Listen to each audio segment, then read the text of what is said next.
first. The education has changed a lot, I would say.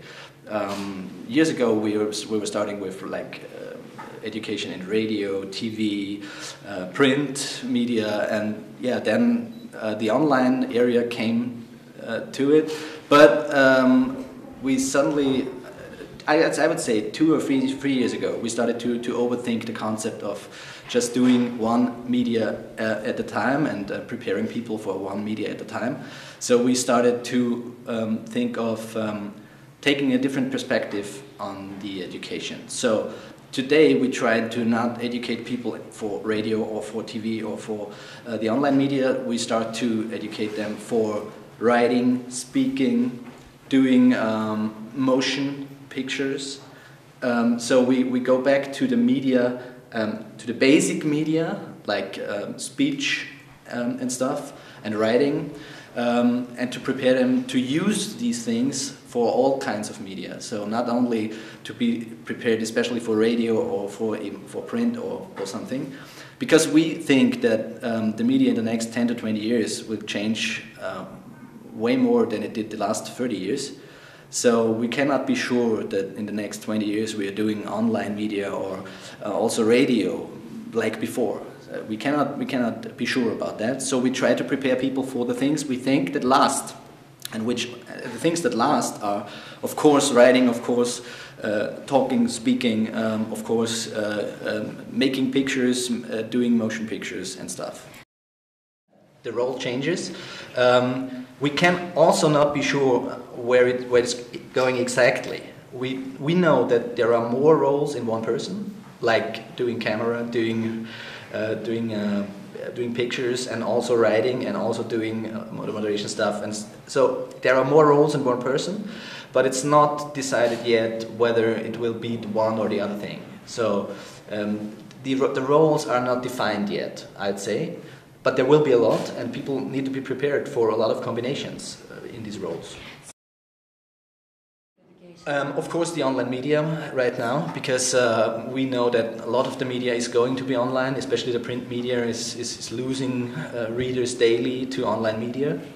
The big problem, how journalism can be financed over online media, is not solved yet. We don't know yet how that can be solved. There are, of course, certain models. There are newspapers that are designing like tablet newspapers and stuff. So there's a lot of thought about it, and there are a few good ideas. And we, on all the conferences and stuff, we talk about that. But it's not decided yet how it exactly will be exactly. So we'll see. But yeah, we are on our way, and we try to put this way in the education as well. Education tries to be ahead of the time. It's not always, to be honest. I mean, you first need to know how certain things work. You need to know exactly how things like Facebook or something or Twitter work out, and then you can educate people within those fields. But we do that now.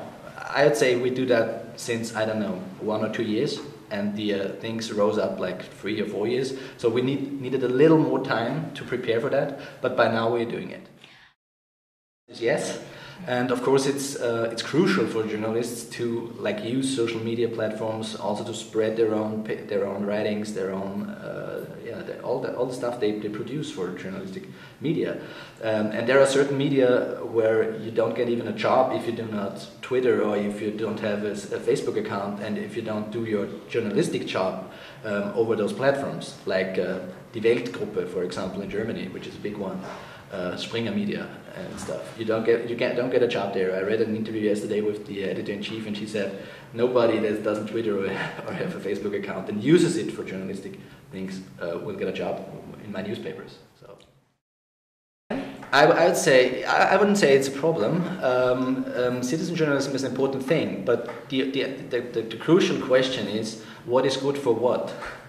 I mean, citizen journalism is very important for the civil society, and there is a lot of use for that. But there is a difference between somebody writing about something and somebody writing about something with structure, with a certain knowledge, with a certain background, also with a certain structure of working within journalistic media and stuff. So there is always a need for the old gatekeepers within new fields and new areas of work, and one shouldn't make the mistake to use or to see the citizen journalists as professional journalists, because there's a difference. Some of them are professional journalists, but most of them are not. And you see the results. The results are very different to what you get when you have professional journalists doing it. I would say it's a good source because it's a very authentic source. It's a source there's a lot of engagement in that field. The difficult thing is to get proved information, because very often it's just the point of view of somebody, of the citizen that's seeing or something. So you don't get very proved information, which can be tricky. But as a primary source to recognize things and to get ideas of new stories, to realize that there is a problem somewhere in society that you don't see, but a person sees it, a citizen sees it. For that, citizen journalism is very good, and there is also use for that. Outsourcing is a hard word for it, because outsourcing would mean that you basically give the people the same job, and I don't see that.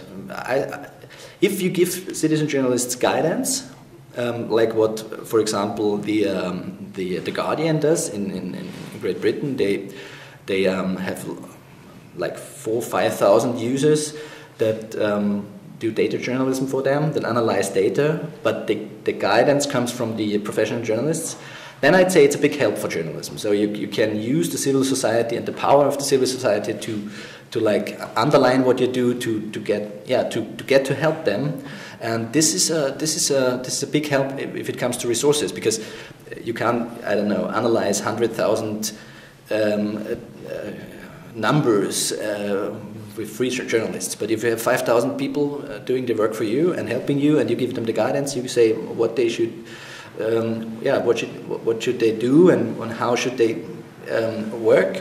I see this is a big that would be a big help for journalism, and that's maybe one of the things lots of the media should do in the future to solve these resource problems. Basically, it becomes harder. I'd say every minute we're sitting here and talking. It's almost impossible to double check some of the information you get. I think one of the ways you can react to that is that you make transparent. There's a transparency of what you can double check and what you cannot. I did some big analysis about the Iraqi wars, the one in 1991 and the one in 2003, and there was a big difference when it comes to reporting those wars. The first one was there is this word, over-newsed but under-informed. So you got a lot of information, lots of it wasn't double-checked, and there were lots of scandals after it, like the one you probably might know with the girl that was crying in front of the camera and telling about babies thrown on the floors of hospitals and stuff, which wasn't true because it was a PR thing that the Kuwaiti government did in the United States, but they found out later.